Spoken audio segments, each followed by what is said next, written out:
Lucy，最近我喺度思考，古法老師話大多數人嘅一生都係隨命運而走嘅，我唔太明白。古法老師嘅話其實好有道理，人時常被外在嘅事物牽絆，無法只真正去追求自己想要嘅生活。你可以舉啲例子嗎？當然，比如說，好多女人一生都喺度尋找愛佢嘅人，佢哋渴望愛情，生活重點放喺婚姻同仔女身上，伴侶嘅陪伴、鑽石、花等等物質，俾佢哋感受到被愛、浪漫同受到重視。佢哋甚至認為愛佢哋嘅人係應該一生一世咁愛佢。咁男性呢？男人往往為咗追求心儀嘅女人，會表現出對愛情嘅理解，刻意關心咁對對方，甚至用送禮嚟表示關注。但呢啲行為其實主要係為咗滿足佢自身嘅需求，佢哋對愛情嘅睇法同女人係唔同嘅。所以男人同女人嘅需求其實係唔同嘅。冇錯，男性嘅心往往關係住財富、權力同追求外表靚嘅女人，呢啲對佢哋嚟講係成功嘅象徵。咁樣嘅追求俾佢哋忽略咗真正嘅內心需求。男同女或者人都只係活喺自己嘅故事裏面，即使同另一個人有同樣經歷嘅同一件事，兩者嘅故事版本都會絕對唔同。你哋喺度討論人類嘅需求？其實呢個係一個永恆嘅主題。人其實成日被外在嘅事物吸引，忽略咗自己內心嘅渴望。我喺度諗，點解大家都咁迷失嘅？因為佢哋覺知不足，又或者唔敢面對自己真正嘅感受。當一個女人追求愛情嘅時候，佢哋往往想要被充分理解同珍惜，但係男人喺追求女人嘅時候，就只係想要滿足自己嘅需求。咁樣嘅關係，你覺得可以持久嗎？係嘅，男人同女人係唔同嘅，但性格先至係影響一個人嘅主要因素。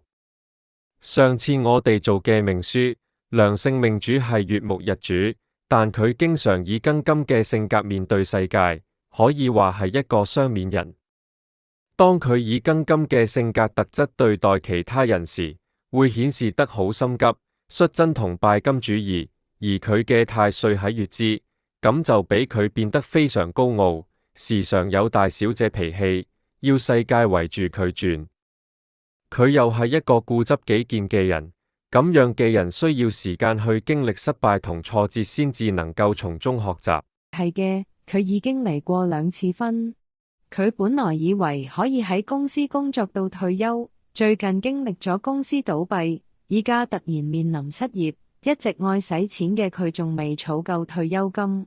佢因為自己學歷高，所以仍然覺得佢自己仲有價值，所以揾我哋睇睇係咪仲有轉業嘅機會。係，佢對我哋命書嘅分析好滿意。原來佢經歷咗好多，先發現自己其實唔夠了解自己，冇提前做好人生規劃。佢話依家知道咗，雖然有啲晏，但都唔使一直糊塗落去。就係咁啦。當啲人能夠超越呢啲表面嘅需求，去探索自己內心渴望嘅時候，佢哋先至真正揾到生命嘅意義。依家梁女士明白到可以真正改運的契機要喺心理上、觀念上以及行為上嚟改變。我明白了，作為人，應該要花更多嘅時間去了解自己，根據自己嘅喜好潛能去發揮自己，而唔係被世間嘅事物牽絆住。啱，呢啲先至係追尋真正幸福嘅開始。要先了解自己，先至能夠創造自己嘅命運。就好似梁女士，佢本身係月木日主，從佢嘅八字我哋睇到佢缺乏原生家庭嘅支持，呢樣就嚇親佢啦。佢繼而透露自己一直對佢父母都感到憤怒、藐視和失望。大半生都有呢啲負面情緒，仲耗盡自己精力。表面上佢以堅強嘅性格面對過社會，但內心就極為脆弱，充滿恐懼同痛苦，非常渴望得到愛。我哋要記住，如果人冇法子管理好自己嘅情緒，就只係喺世間遊蕩，浪費光陰。人生嘅旅程唔在於目的地，而係在於過程中嘅體悟。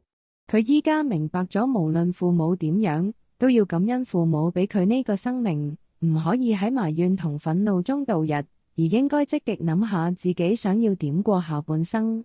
自己唔去規劃自己嘅人生，就只係一個凡人，等命運安排，被法規帶住走。多謝兩位老師，我都搞明白了。